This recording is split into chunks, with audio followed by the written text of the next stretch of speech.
Welcome to another episode of Coaching Football with Brian Clee.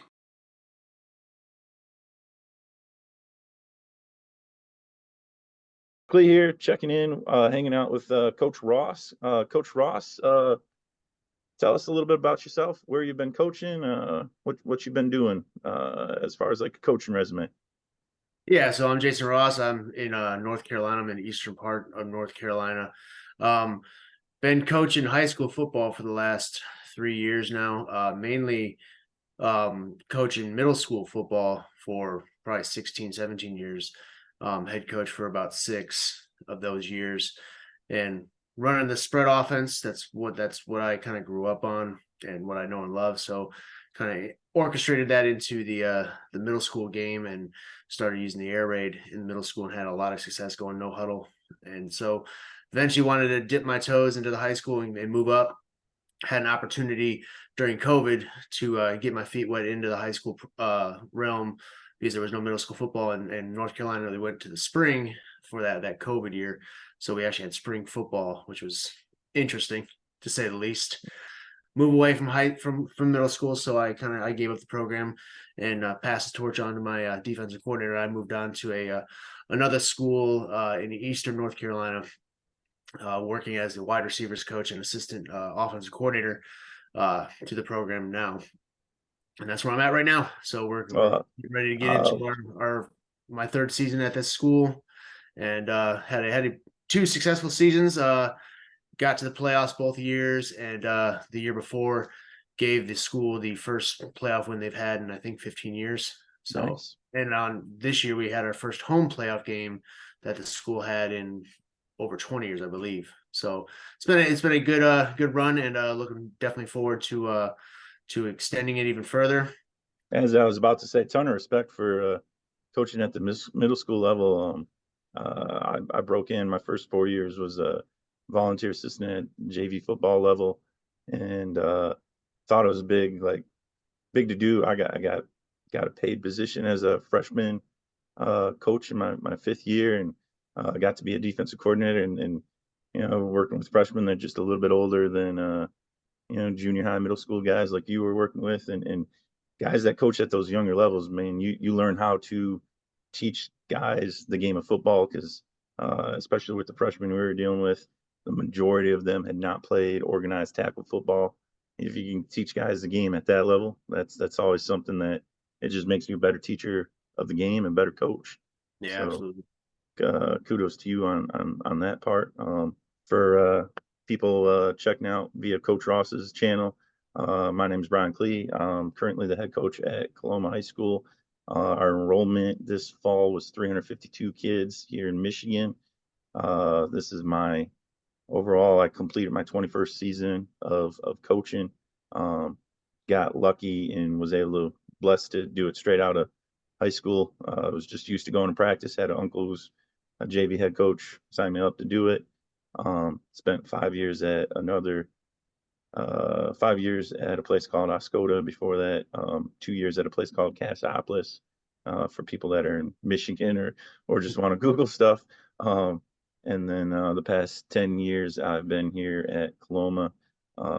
Had 1 year of JV experience. There was a head coaching change. And then 6 years as a defensive coordinator. My head coach, Joe Stevens, left to become an athletic director at a nearby district, and felt it was kind of, I was the best in-house candidate, and threw my name in the hat. Interview went how it went, and been the head coach for 3 years. Definitely struggled year one. We got to a point where I had 12 guys for a practice week 8, and just didn't make it through that varsity season. And then a 1 year great support out of the administration, the athletic director, really the community. We had only JV football because we had 2 seniors signed up. Really felt bad for those 2 guys, but we weren't going to be a competitive at the varsity level in that setting. So a year of JV football, and then this past year we won the first varsity game in almost 3 years here at Coloma, which was a big deal. Finished the season 3-1, 3-6 overall, and hoping to kind of reach out with Coach Ross and help coaches just kind of see the game from both the mindset of from the offensive side. This is what defense coordinators are thinking, and hoping anyone who's checking this out from the defensive side, you're going to see how Coach Ross and I think he's going to talk about his mesh concept coming up here and how he's trying to get an advantage. Yeah. So, Coach, if you don't mind, for the viewers on my channel here, could you go ahead and plug your YouTube channel? Because I mean, it's good stuff. So, guys, when he plugs his YouTube channel, make sure you check it out. Definitely got some great stuff on his channel. So, yeah, same thing as I'm done. I'll make sure I put a link to Coach Ross's channel in the description in my channel here. Check his stuff out if you want to learn kind of anything about air raid, offensive football. And he's got a couple interviews with other coaches at Coach Klee on Twitter, Coaching Football with Brian Klee on YouTube, at Coach Brian Klee, Coach Brian Klee at gmail.com are probably the 3 best ways to check me out and try to get a hold of me if there's anything you want follow-up information about. Anything defensively, I'm not scared to share it. Talked with Coach Ross a little bit about before tonight. If you're an opponent, you got our last 2 games. If you're an opponent we've played before, you got years of film on us. Like you know what's coming, and it's ultimately the game always comes down to how well do we get our guys prepared Monday through Thursday for what happens on Friday night. Very, very open to sharing, all the details. Got a lot of practice film, stuff like that, position group specific, again, especially defensive side. And I'll share opinions offensive side too. I've been offensive coordinator for the past 2 years just because that's where I was the head coach and spent 1 year letting another guy coordinate, and just felt I was going to be the best fit for that side of the ball, and I'd still have a little influence on the defensive side again, especially because it's smaller school ball, and then that's something that we work with here at Coloma.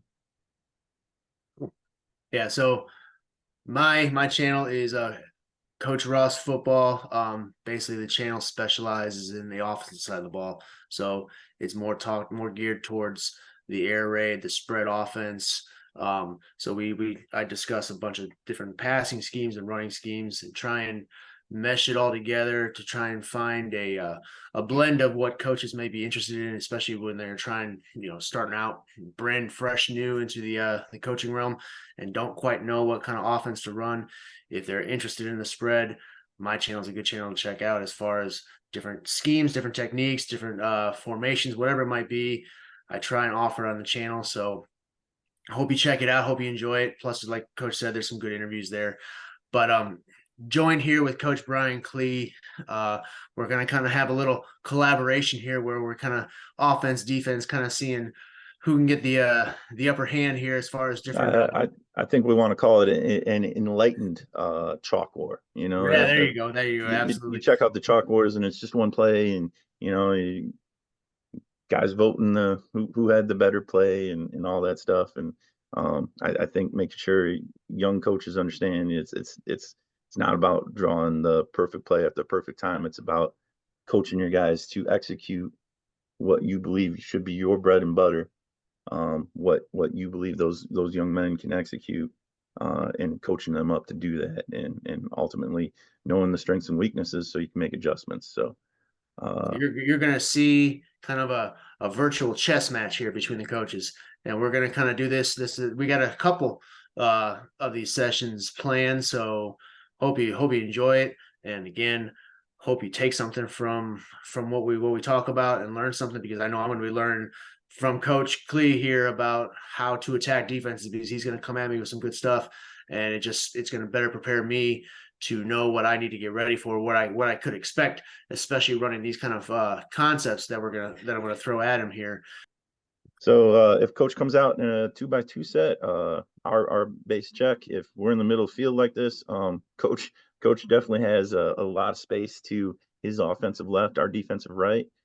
He's got play drawn upside down as far as I'm concerned right now, but we're gonna roll with it. and most likely we're going to bring the outside linebacker opposite that running back, just to make sure we're bringing 4 guys in a pass rush and have a pass rush set. And we're going to match what coach's receivers do out of this. So here comes mesh from coach. All right, so if I was running mesh out of this formation here, so I would have, we are our concept side here. He's going to run about a 7-yard post. So he's going to post it up there. This one right here is our mesh over. So he's getting about 5 yards and he's meshing over. Here's our mesh under. He is going to go underneath and he's coming off the backside. And our running back is running the rail route. And then we can do one of 2 things here. We can have him run the gift route, which is the speed out, or typically I like to have him on another post as well. So goal of this, basic progressions for this based off of our normal reads here, is we're looking to try and hit the post. We're going post, rail, mesh under. So those are our first. Now we are pre-snapping this speed out. If we had the speed out, we have this gift. This corner is soft coverage, whether he's 7 to 10 yards back, then we can hit this speed out all day. Now it won't be that deep of a route. Typically it'll be about less than 5 yards. Usually tell the receivers 1 to 2 steps and you break that off and you hit the sideline, and expect that ball right out of your break if he's going to throw it. And basically for the quarterback, that is a catch and turn and just throw it if he's got that gift. If not, we're running the post, and this is really just the number, the 5th read in the progression, which almost never get to. So it would go again, post, rail, mesh under, and then the mesh over if that's available. So really what we are trying to do is, quite honestly, we are trying to pick on this corner. We are going to send 2 routes his way. Does that corner make a decision to stay with that post and kind of bail on this space right here? Because typically if we're going to hit this rail route, we are not going to hit this rail route out here 10 yards deep. It's going to be out here in the flats, depending on what that corner does. If that corner runs and clears out that space right here in the flats, then we're going to basically hit this almost like a glorified swing pass. But he's he's moving a lot faster than a swing, because he knows he has to get up the field, because if that post doesn't occupy the safety, it's his job to occupy, or excuse me, not safety but corner. It's his job to then occupy that corner if the post does not, which then typically would clear space by that point for this mesh under to come underneath, and the quarterback hits that on the run. And a lot of times our H position in our offense is our number 1 playmaker. He's our best guy in space. Best guy. He's our fastest guy. That's usually, so H and F are typically our best guys in space. Okay. I think you can be interchangeable. I like to have those 2 interchangeable as far as running back, because I like to move the H into the back of the motion. Him in the back. Get into your 2 back sets, coach. Yeah. So okay. He will be the guy that I move into the backfield and hand the ball off as well. So that is a typical read off of this. Now, seeing that we have a blitz here, there's a couple things, and this one thing I want to throw a coach here. I'm kind of curious how you would answer. Now, with this, if we saw that blitz coming, we could potentially call a hot route, and if he's blitzing, then we can call a hot route here and tag it if we see him come up in a blitz. And then what we would do, just delete that route there, is have him just stick right here and basically just replace where he blitz. And if the quarterback sees him come down, like you said, you mentioned that he was going to time that blitz as best he could. Best we can. Yeah. So if he starts showing, obviously if he blitzes from that distance, he's probably not going to make it home. No, if your guy gets it out, he's making his reads. He's going to pick something he likes, at least thinks he has leverage on, and the ball's going to come out. Okay. So we would expect him to be, obviously, if he's coming, to not necessarily show it right away, but if he's coming, he's going to show it a little bit to the point where we can pick up on it. And if that receiver sees that, then he just needs to know to stop and just replace where the blitz came from. Mm-hmm. So that is one way we would answer it. Now, I am kind of curious, what if he's in pistol? We're going off field. If you're dead nut center like this, we might go 5-0-5 and not call outside linebacker to come. Typically, somebody in pistols more likely it's going to be run game or play action. So unless we got something scouted up, otherwise, or there's some sort of tendency, very likely there's nothing wrong with to me playing heavy four techniques that fall off into B gap. It's almost the best of both worlds of Right. still being able to get to an outside pass rush, but fall into B gap and play a kind of tight front against the run game. And you got your defense is really nice and layered. I while it's dropping 8, we're not dropping 8. There's 4 guys that are playing run first behind those 3 defensive linemen that are, run first, react to pass. If somebody's probably sitting in a pistol, most likely that would be the game plan if we got that. If we go back and take him back here, right, and everything's Yep. as is, and he's still got his rail route, I'm curious, what is the responsibilities of who covers this area? Does he drop down, or does he play his deep half? Or does he kind of shift over a little bit? So Or now if you start making that quick little hot adjustment, that would already that's well, first of all, you got your running back on a wheel. That's already pain in the ass. Again, been on the offensive side for 2 years, and even for all the time that I was the offensive line coach, we were a flexible team, and we ran a lot of wheels with our slots. Like a wheel is it's the nightmare for us DCs to get our guys to cover. It's the best. I think it's the best route to make sure you include in the offense is wheels, whether they're by your slot receivers or your running back, especially. Those create big time challenges where like the linebacker matchup has to be really good, or your corner has to be really disciplined. So overall, how we're going to try and match this again, you start throwing that hot route. We might have to adjust where we're bringing an inside backer to get our 4th rusher instead of the outside backer. But our we always start top down with teaching what we do with our defense. So corner and safety, we're matchup cover 4, cover 2. They're going to be looking at what your number 2 receivers do. Those number 2 receivers are crossing. They're going to be yelling cross, cross, cross, cross. And if they're yelling cross, both those safeties, their eyes are immediately snapping to number 1, and they're going to work to keep inside leverage on those posts. So those safeties are going to work hard to not let their face get crossed by that post. So they're going to work to inside leverage there. Our corners are looking at number 2. They see that crosser. They're going to pad the outside of that post, and we're really trying to coach our corners and safeties. Like if something stays vertical, you guys are trying to double team it, and we're trying to make sure the shorter stuff gets thrown while we keep leverage. So I don't think you would flat out get that gift route. no, Probably not to the corner. not Yeah, no. yeah. That if it was like that, the quarterback would be Yep. looking step side. So Snap that and see it's not there. It's Yep. dead. So on your offensive left side, show for sake of showing guys like how we expect by 3 seconds into play, how we expect it to be matched, we should have the safety on top and inside of the post by the X. So safety should be inside and on top of the post wherever the hell it goes. Yeah. Because by 3 seconds, he's thinking like this is turned into man coverage. Mhm. Like everything we do, our safety, our DBs understand at some point the play comes down to playing man coverage, because you get 3 seconds into a play, you're 15, 20 yards downfield, you're slowly getting no help. But I'm going to have inside leverage as a safety.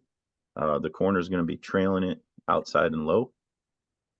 On the other side, now you go rail on us, and that's not on film. You're going to like this, coach. Like you probably got us. If this is not on film, and this is just me being honest, you probably got us. So we're going to match that the same. Like we're going to double post both posts. If we haven't seen, or if we like the matchup with our outside linebacker and that running back. So again, the other side's communicating cross.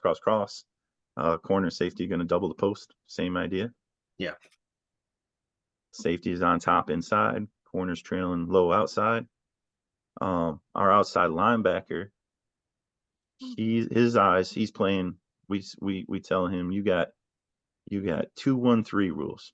So 2, you're yelling cross with your safety because you can't get hands. If Z's taking off nice and flat like that, you can't get hands on him. Don't chase him. Cross are going, cross are coming. And all right, 2 goes, 1's vertical. He's going to start to push out to 1, but his eyes are going to be on working back to 3. Or if you're playing us summer 7-on-7, I've never seen you before.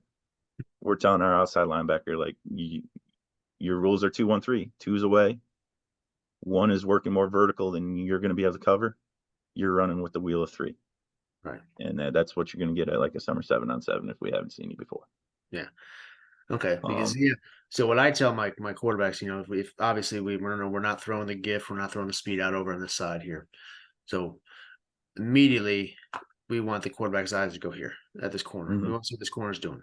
If this corner basically does anything but, if he sits here, obviously that's going to give us a little bit more of a challenge. Then his eye has to go to the safety. But if this corner drops in any way and starts chasing that post, we're hitting that wheel, and we're not going to. He knows. He knows your deep stuff's dead. Yeah, okay. We're hitting that in the flats in hopes that the running back's full speed and he's off, because then we half expect this linebacker right here to be responsible for it. Mm-hmm. And if we get that ball in space to one of our best athletes that quick, then we like our chances. And we ran Messer a lot this past season, and quite frankly, we hit that wheel route a bunch. Oh but yeah, we didn't hit it. Outstanding. We didn't hit it 5. I don't think we hit it deeper than 5 yards down the field. He caught the ball within 5 yards, and almost every single one. I've already got my adjustment ready to go. Both my kind of bastardized cheater one, and really how we should probably play it. But yeah, keep going. Okay, so I mean, every catch that he made, our running back out of the backfield on that, again, it wasn't deeper than a 5-yard catch, but I think he averaged 15 yards on every reception he caught out of. Yeah, and it comes down to the matchup. Like hopefully, most years, our backup running back is like that outside linebacker type kid. Yeah. If somebody's hell bent on hanging out 2-by-2, that kid's night. That kid's night and he's going to be playing some defensive end if he's not a guy who we don't. Right. You got to match up with running backs. Yeah. Like that's want to go cover 0 here later down the road. Like that's part of our philosophy is like DBs cover receivers, linebackers take care of the back. So if you can't match up with the back, we either you can't play linebacker, or we got to make sure we make adjustments where we got a backer who can match up with those running backs. So that outside linebacker to the wheel side, he's gonna push to make sure that there's no easy underthrow window to number 1. And then he's gonna hopefully keep his leverage, be ready to turn and match up on that rail route, which like great job out of the gate. Some people just show that guy on a shoot. You're not messing around. You're making mesh what mesh really can be by having that wheel. Where we match up the rest of this coach, our inside linebacker on the running back side, his rule is 3 tells you what to do. 3 Right. swings out like that, you're looking at that 2's crossing. If you start your pass drop and you're at 5-6 yards, you're in no spot. Don't go chase to reroute kids. Like that's what the offense wants. If the offense runs digs and stuff behind that, again, that's the offense wants you chasing a crosser like that. So he's going to start to expand with 3. He sees his 2's crossing, crosser going, crosser coming. He's going to sit to wall and make sure he's going to try. We're coaching him up. Step in front and make that crosser adjust his path and get flatter, or wall him so hard that that's not an option for the quarterback anymore. And then the other inside linebacker, he knows his buddy's going at outside linebacker, so backs away from him. He's playing 2-1-3 rules, but he doesn't really have a number 3 on his side. So he's really a 2-1 guy. He sees his crosser going, cross, crosser going, crosser coming, sit on Z crossing from the other side. So Right. we we'd work our butts off and that's hard for probably high school linebackers. But when you're playing 7-on-7 or something, like, what else do you got to do? Like, you coach those guys up to, all right, we got 3 low defenders. Well, I can tell you from Match 'em. experience, the hardest defense to play is a defense who communicates well. And if you Yep. get a defense, and if you can get a defense that communicates well, that is a tough battle, because when they're talking, and again, you see a lot of talking pre-snap. A lot of times you think, well, maybe you have the defense confused, and you've got the defense confused because they're talking a lot. There's a lot of assumption. Well, the defense is talking a lot, that means they're confused. Yes, maybe, but when you have, post snap, when the defense is communicating like that, if you get a defense that can communicate that well to pass off routes, that's tough to handle. Like you said, post snap, you hear, and then more importantly, see those guys communicating what they're going to do. That's small, both a confidence builder for the defense and a little bit of psychological boost against the offense. So, but that's how we're going to try and match it out. Get our 3 underneath, and that's now you got a bunch of one-on-ones, and you're going to put the ball up on that. You're going to put the ball out to your running back, and if it's on the money, like, we're giving that up right now. Like, that's going to be a completion. We're going to find a way to get it tackled. It's probably not a touchdown, but you got a completion if you're playing us. You're not scouted up. Some are 7-on-7. We don't know that wheel route's coming. So Okay. So if it's summer 7-on-7 and we're focusing on the coverage aspect of things, truth be told, for guys out there, summer 7-on-7, we put 4 DBs out there. We put our 2 outside linebackers there and 1 inside linebacker typically. Because again, we can send any of those 4 linebackers, and typically one of those linebackers, if we're playing somebody who can flat out, they got a quarterback that can scramble a little bit. Typically the linebacker opposite that quarterback, when we start playing real 11-on-11, if that quarterback's a scrambler, you're still part of the coverage, but like, be ready to spy the quarterback type situation, and that would create a problem if somebody's running mesh and stuff, which we'll get into our kind of final answer or desperation answer or whatever. But if we're playing coverage, our next thing, especially somebody's running that wheel, we could tell the corner, hey, so the corner over your Y, coach, we Yep. tell him, hey, zone this off. Our first adjustment, our easiest adjustment, zone that off. Your Cover, safety's cover got, 2. yep, you're safe. Not even cover 2 so much. Just you're going to zone that off, but you're expecting that throw. You're expecting that wheel route. And the second the ball's in the air, break on it. Like, don't go squeeze the post as hard as you normally do. Your safety's got inside leverage on that. Let that go. And then our third probably coverage adjustment, we would just cloud to the side of the running back. And that'd be a quick, easy pre-snap thing we'd be able to do. So now the corner's going to come up like you were thinking already. Right here. Yep, you're going to come up. You got the wheel now. We'll get that wheel doubled. We're one-on-one on the post, but we're inside leverage. Like, our safeties are taught day one. Like, you can't get your face crossed. That's the weakness of being split safety. Mm-hmm. And you are going to work your horizontal stem, and you're going to stay on top and inside of that. And that's something that we live with. So now we're going to get, and really this is what creates our opportunity to maybe spy a quarterback and still be able to match up mesh. We'd be able to leave our linebacker on the F side, our inside linebacker on the F side. Yeah. Now you could be a quarterback spy guy if he's a scrambler. Right. Our outside linebacker can push and sit on the cross of the H. Mm-hmm. Our inside linebacker opposite can push out and match the cross by the Z.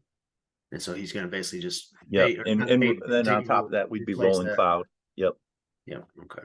We'd be rolling cloud. So our safety understands I don't need to get to the flats, so I can stay inside the post. The safety on the Z and Y side, the other safety's gonna. I mean, it doesn't really look that much different. Probably so they're going to do basically the same thing. That you said they're going to do the same thing on this side. Yep. Yep, it's not going to look much different to your quarterback. He's still pre-snap. He's gonna be here, right? Correct. We're gonna start 5 by I wasn't coaching the DBs.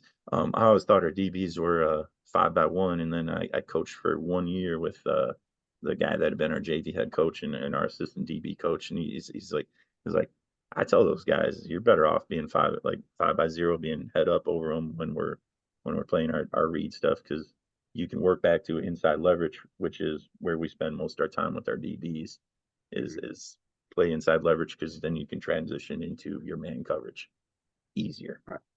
Quick question though. Well, I have a couple questions on how you did, because I have a couple answers to this. Still bringing that one outside linebacker, right? He's still coming, correct? Yeah. Again, unless you're beating us up with that hot route, that's where we're gonna stay. Well, this is a couple things I would do, or what I would see based on this kind of look. Okay. Obviously, you're making an emphasis to try and take away that rail route, which is what we want to hit initially. But that does open up, technically, in my eyes, the number one read right here, because I would perfectly be fine if I can hit that post right here. If that receiver gets into his break right here, and he's got even the slightest amount of space, I'm telling that receiver to bang it into this window right here.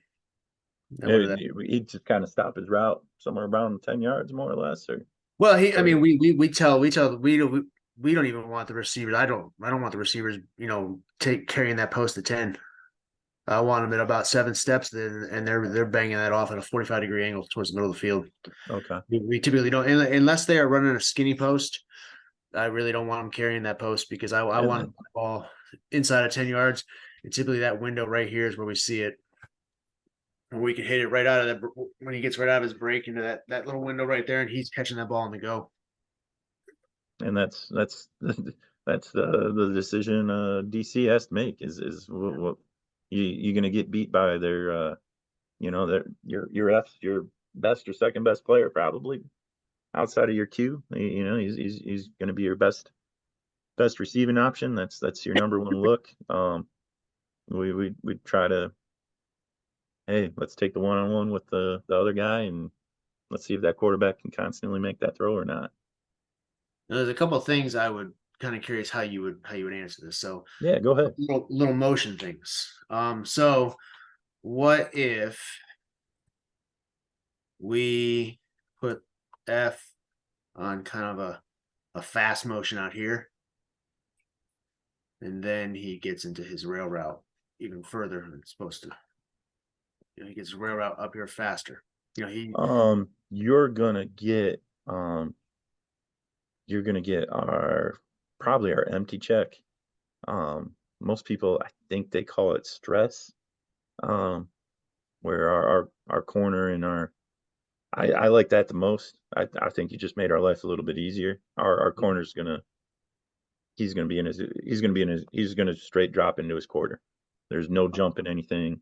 But is he gonna, because what my goal here is too, again, to flood this corner, because I want to, my goal on this here is to make that corner make a decision. Does he stay with that post and climb with that post, or does he chase the wheelbase? Though I'm telling the running back, this doesn't even do this justice. My terrible drawing. Okay. That is more up the sideline. He's supposed to be like that here. So unless your running backs, like, I don't know, our 2 DBs, unless that running back's like 6'1" and about 190 pounds, our corner's going to cover him. Like, that's. So he's going to chase. So he's going to chase this. Yep. Right. Yep. Okay. So then that's my next thing is, then if that happens again, we're still trying. You got a little space on now. He goes out. Your new number 2 is your Y, especially as F pushes past him. That makes sense? Well, he's going to be basically, what we tell him to do is get into a fast motion here. His eyes are on Y. His eyes are on Y. Once he moves, that tells him that he can move forward to go on the snap, and that's when he can get into his wheel route. Until he does that, it's a fast motion. It's not slow. It's fast. By the time he gets into his wheel route, he's at full speed, and he's up the sideline.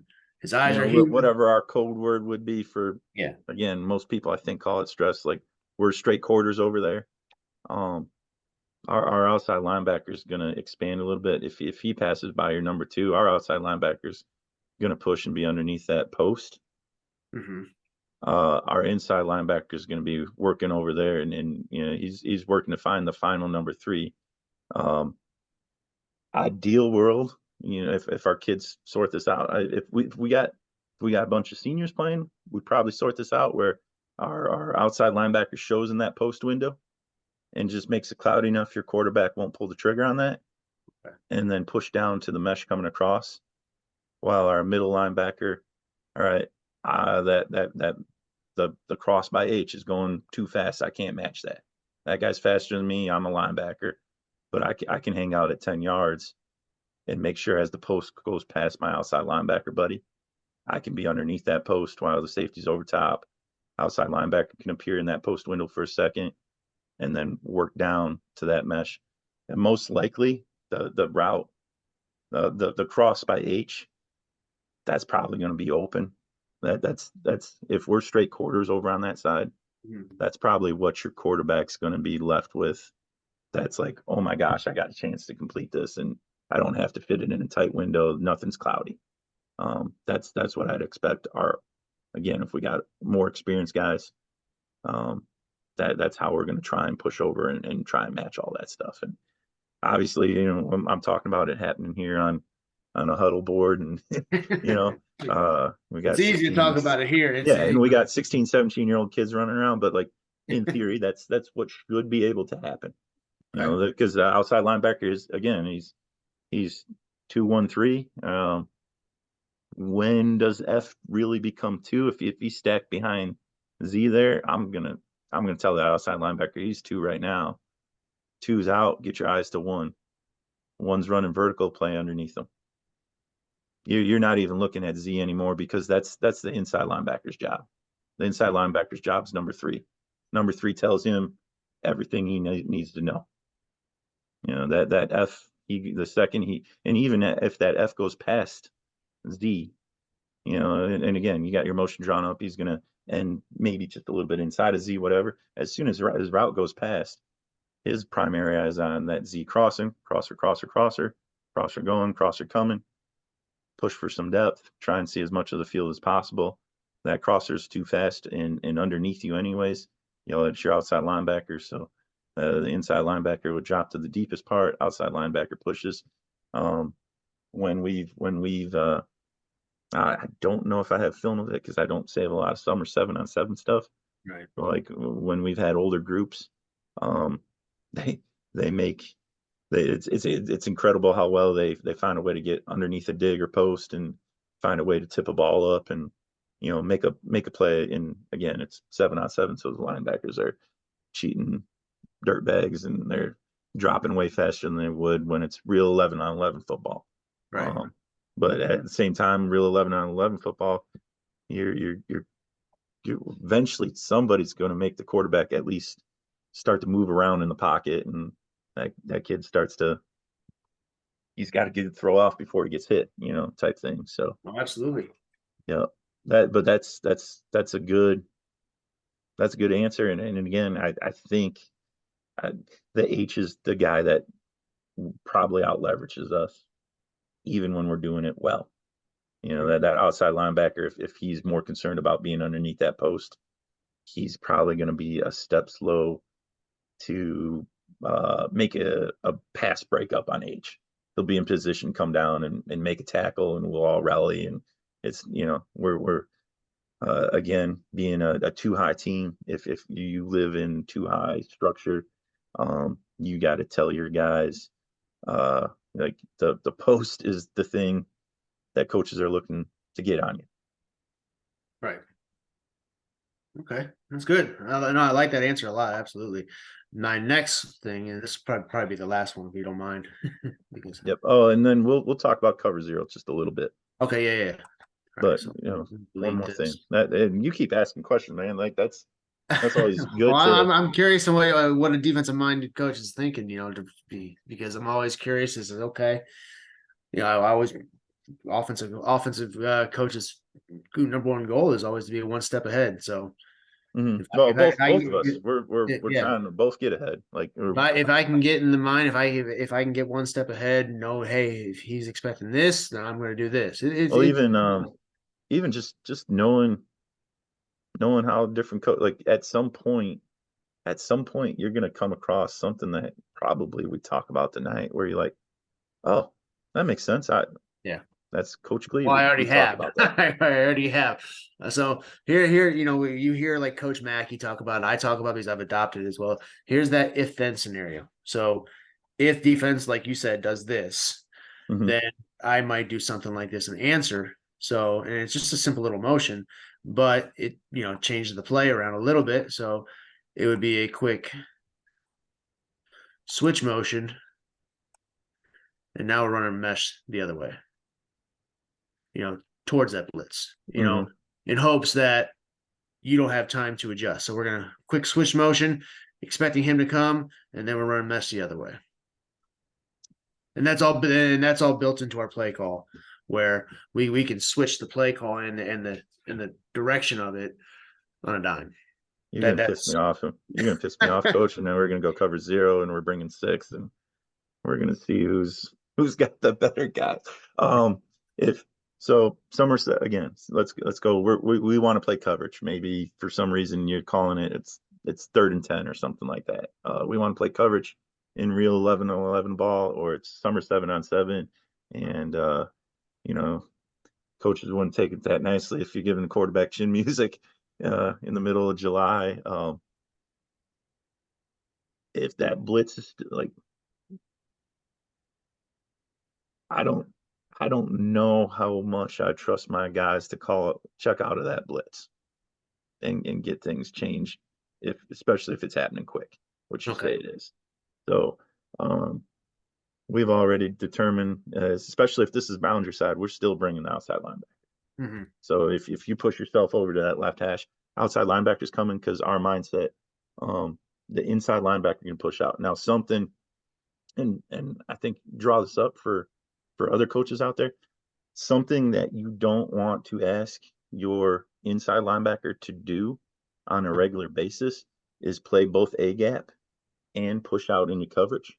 Right. So one thing we would need to do with our front, and our 4 techniques get coached up to do this. Our inside linebackers get coached up to communicate this. Our 4 technique on that side, we're going to yell tank, tank, tank. And that stands for take yourself and put yourself all the way into A gap. So that 4 technique is going to long step into A gap. Okay. So he's Which, gonna put it this way into here. Yep. And now that will linebacker, to us, he can still play both B gap if it would be run for some reason. Yeah. And help out. Yep. Okay. If maybe F just motions over there and he leads block, right, we're good to go. If it's quarterback ISO, quarterback power with the F blocking. And now, especially if it's boundary side, we got to like that matchup. If we don't like that matchup, I hope I can get a timeout called. I hope we got timeouts left in the bag. I hope it's first half.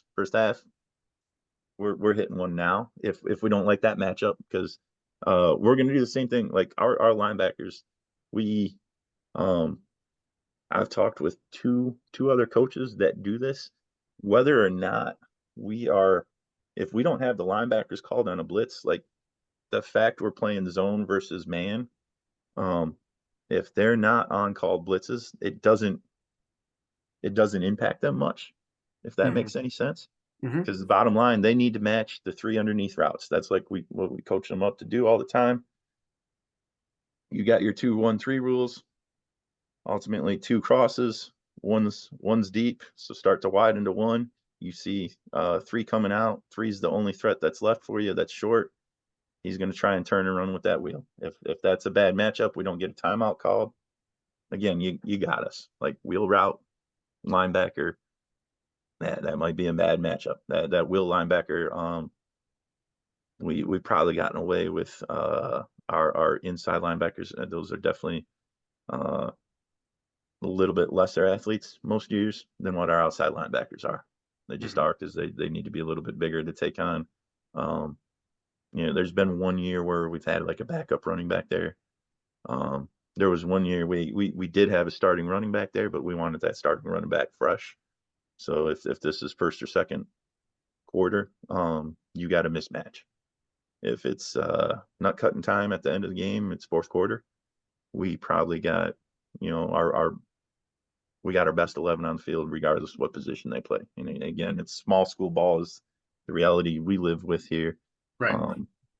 So we probably are matched up, and that's a kid that can maybe run with it. But that's a pain in the butt, man. Like that's a good, quick little easy thing for the offense, and that's I always appreciated Mark Jackson, NBA host Oh yeah. analysis, and he'll be like, that's pretty good defense. It's just better offense, and that would be a case of we're probably not giving up the touchdown, but you're going to complete that route before corner and safety can fall off and rally to it. It's probably a first down.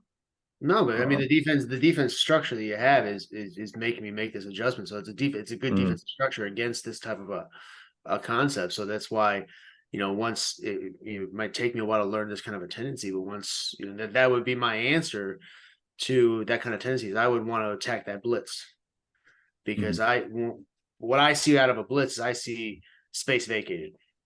Yes. And there's one less guy there, so I'm gonna put a guy in that space or take advantage of that area of the field where that guy just took off from. So well, and that would be bottom line, you go back to the Super Bowl the other night. Oh, absolutely, yeah. Chiefs, Patrick Mahomes does a really good job of figuring that stuff out and finding the guy in the vacated area.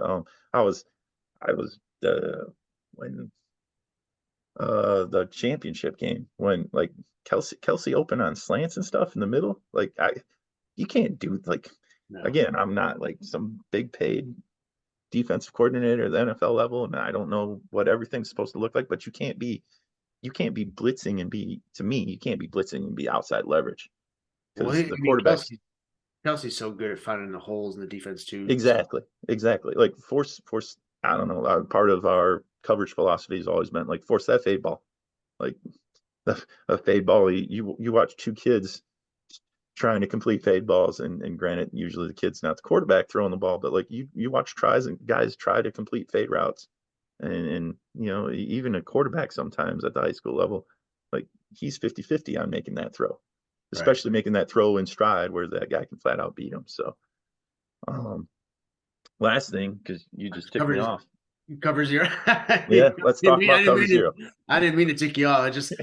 I saw that. I'm like, what if? What if? I was just I'm kind of curious. I want the answer. I want to know. I want to hear what the defensive mind's thinking and say, okay. So answer to some of the stuff that I was talking about. So he's coming with zero coverage here and a heavy pressure coach. So take it away. Yeah, a little bit of vulnerability here. If you've been DC long enough, I know talking to Coach Ross, teams around him, they had like a 86 to 70 something ball game. Well, I was part of a 70 pointer against a spread team, and bottom line, their quarterback he was gonna shred our coverage. He's gonna figure it out. He's gonna extend plays. We tried everything from we tried dropping 8 and only bringing 3 while he extended plays, scrambled, make plays with his feet if he didn't end up throwing it at the last second. We tried some cover 2 man. Eventually we were trying to blitz them. We saw that same opponent in the opening round of the playoffs, and just to give our kids a glimmer of hope, our plan was, let's hit the kid as often as we can. Maybe we speed up his trigger. And one of our favorite blitzes, our corners, like this is something you gotta you gotta approach playing DB probably like Coach Prime approaches it, of like, I'm gonna cover whoever's out here on the field. And that's always a little bit of a personnel thing. Bottom line, if a kid's not fast, he can't play cover zero. But I think a kid, if he's very disciplined and he's within equal speed with a wide receiver, like a lot of defense coordinators will say, cover zero is not about your coverage, it's about getting pressure and getting the pressure home. So that's something we instill in our DBs from day one. Like, you're never expecting help from your linebackers. That's just a kind of a coaching philosophy on the defensive side of the ball. So our DBs are really comfortable with that. We had a senior DB. He was also our starting quarterback. There was twice during his senior year where he came out to the defensive back coach and he goes, "Coach, just tell Coach Clee send the linebackers." He goes, "They're not helping us out there anyways, and I can cover this kid." He goes, "And I'm probably the third best DB on the field." He's like, "I know I'm the slowest." He's like, "If I can cover my guy, we're going to cover them all." And so that lets you get creative as a DC. We would call this pinch cross attack loop. So we're pinching on the side of the fullback. That's going to let us stay in man coverage with the MAC linebacker over top of the coach's running back. We're going to have edge pressure out of the outside linebacker, pinching the 4 technique there, just to make sure that offensive line is working whatever their pass pro is. Coach, what would be your preferred pass pro here? I am quite honestly, I use half slide every once in a while, but mainly it's just big on big. Okay. You're watching your gaps. Oh, and then big on big, you're gonna one of those outside guys is who you're gonna let run. Yeah. If your guys are smart, if you're scouted up and you know this is coming, you're probably letting the 4 technique on the offensive left. You're letting that guy run because he's gonna have the furthest path and he's gonna be the slowest guy probably in the pass rush, most likely. But the nice thing about this, like big on big, you get that center occupied by that nose, and that if that guard's looking ahead, those guys, you really kind of got to probably get into a half slide type situation, and hope you flat out leverage our inside linebacker. To me, to flat out beat this, just and then obviously the crossers, the leverage on the safeties is a slight concern, but we're going to be 2 yards inside, and our guys day one, they hang out 6x2 inside of somebody, 6x1 inside of somebody. They work their horizontal, their horizontal stem to try and keep that inside leverage. Again, they're most concerned about getting beat down the middle on a seam or post, and then that's why they're working that inside leverage. But I think we'll be able to stay in front of that kid. So it turns into how many times do we actually get to your quarterback, and how many times do you want to throw the ball to that running back? How many times do you win that matchup? And now the one for anyone who's a young aspiring DC out there, like, you got to understand, if that linebacker running back matchup don't work, now we ain't talking about the linebacker trailing and having a corner and safety come rally for him, because those corners and safety, like, if they're good man coverage guys, they don't know a wheel route happened until after the play. They just don't, because their eyes are on, like, when you play man coverage, you need to have eyes on your man. Otherwise, you're a half step slow. If you're half step slow, you're beat. You just are.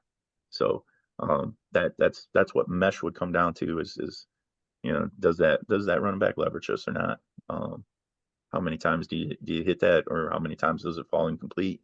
How many times do we get you backed up into hopefully a 3rd and long, and get to have a bunch of space and keep everything in front of us. So I think I know what one of our opponents does as an adjustment out of this. Coach, what are you seeing?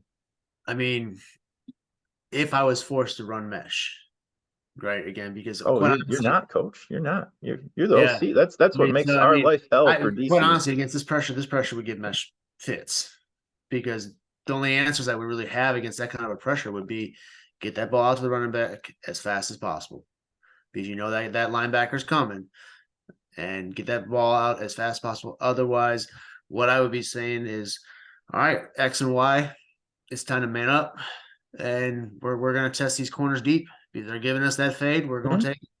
And then you go that's what you want. And so I'm going to say, okay, go win your matchup. Go win your matchup. Because, I mean, because throughout the week, we're working fades almost every single day, and routes on air and pat and go and stuff like that. So it's nothing new. But I mean, it's just go win your matchup. you want the ball, and now it's time. It's kind of one of those put up or shut up type deals. But if I had to choose, obviously, I wouldn't be running mesh against this. Okay. I would be some sort of swing screen.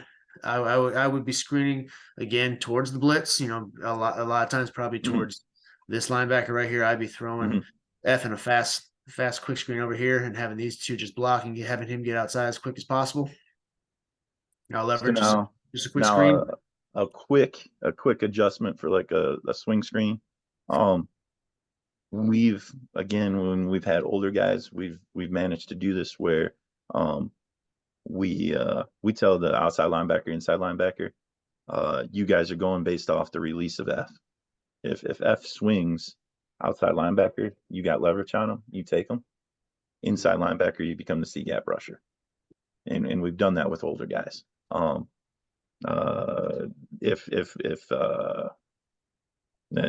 how we'd stop that screen. The thing that would give us the biggest issue that again we faced a air raid-ish Tony Franklin system team.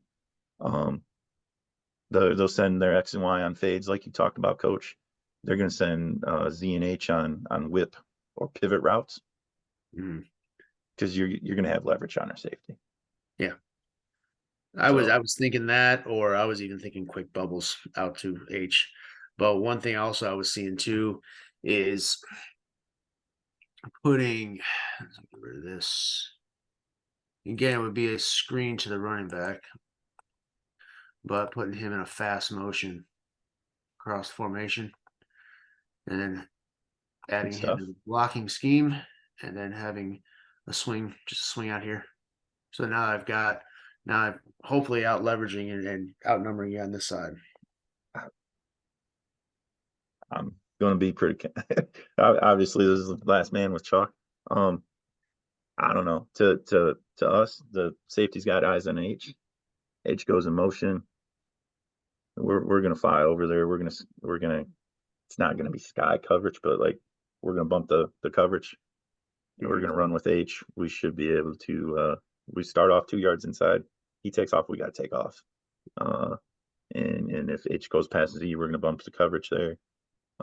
We're at least gonna have everybody matched up. It becomes a case of, do we stay inside linebacker on the running back? We're in trouble. If we can get an adjustment where the outside linebacker goes with your swing, we'll have to just go watch it sometime. But we've got 3-4 plays of our outside linebackers blitz peeling, and it's a thing of beauty. Like borderline, like, oh God, that might have been targeting. Like we hit that kid really effing hard. Before really as the ball was getting there. Like it was borderline. A, like you kind of put your helmet in the guy's chin, like that's probably not legal. And B, like you probably hit the guy maybe a half second before the ball got there, type thing, So but that's a great call. Like that forces that man coverage team. If they're not disciplined bumping with coverages, our kind of general rule is cover zero. We're going to check this guy, and so we're going to run across, and we're not going to get a crazy amount of depth with the inside guy. Our outside guy is going to roll up and be just a little bit more aggressive. Our corner might roll back just a little bit, or we stay straight cover zero. We just pass the coverage off real fast. You take your 1, 2, 3, and at least we match blocker for blocker, and it stays a one-on-one between the outside backer and the running back. All right, Coach, I appreciate you joining me. Putting me through the ringer as far as defense, especially going through mesh. And I love hearing about how a defensive-minded coach thinks and what they're thinking, because obviously it helps an offensive coach just stay that one step ahead. But it's always great to learn, and you learn the most from a defensive-minded coach. And learning both sides of the ball is important for any coach, really. So I appreciate you coming on, and look forward to doing this here again soon. Coach Ross, just want to say thank you again. Reached out and saw your videos and thought this would be a great chance to, expose guys to the realities of that offensive coordinator and the fact that he's got answers to whatever your first plan is, and especially after you match up with somebody into that second, third time playing each other, whenever that comes. You got to make sure you're ready for some of the answers the offensive coordinator happens, and really look forward to meeting up again in the future and doing more of these, both so we can grow as individual coaches, and then more importantly, put some stuff out there that hopefully other coaches I hope somebody leaves a comment and tells me how I just got picked apart, and that's something that at the very least is in the back of my mind. I got to have my kids ready for this stuff, because that's ultimately what the game comes down to, is how well do we have our young men prepared for when they go out and they have to play on Friday night, because the game gets won in the off season with whatever your state and whatnot allows, as far as getting together and competing 7-on-7s, and whatever camp times you're allowed, and then in the weekly Monday through Thursday prep as you get into the season. So thanks again. As always, guys, if you have questions or comments, please leave them down below. I'll get back to you as quickly as possible. Check me out and follow me on Twitter at Coach Klee. Don't forget to subscribe to the channel if you like what you see. And if you have anything that maybe requires a longer response, hit me up at coachbrienklee@gmail.com. Thanks as always for tuning in. See you again.